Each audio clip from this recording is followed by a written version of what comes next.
नमस्कार. जय श्रीकृष्ण मित्रांनो. मी ॲडव्होकेट विजय दत्तात्रय भोसले. मी श्रीमद भगवद्गीतेचे 2 वर्षे अध्ययन करून हा ग्रंथ लिहिलेला आहे. या ग्रंथाचे नाव आहे भगवद्गीता एक आध्यात्मिक सदयोग. सद या शब्दाचा अर्थ होतो ईश्वर किंवा सत्य. सत्य आणि ईश्वर एकच आहे.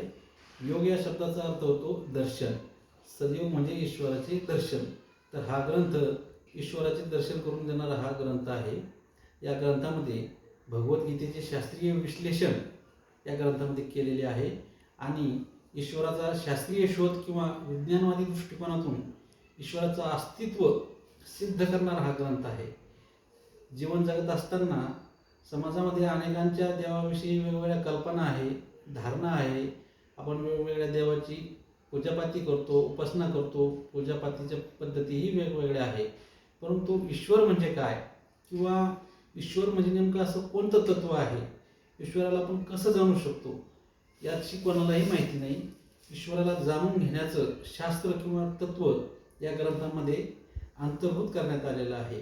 ईश्वराचा शास्त्रीय शोध घेणारं किंवा ईश्वराला जाणून घेण्याचं तत्वज्ञान आणि त्याहीपेक्षा हा ग्रंथ वाचल्यानंतर ईश्वराचं दर्शन झाल्याशिवाय राहणार नाही अशा स्वरूपाचा हा ग्रंथ आहे.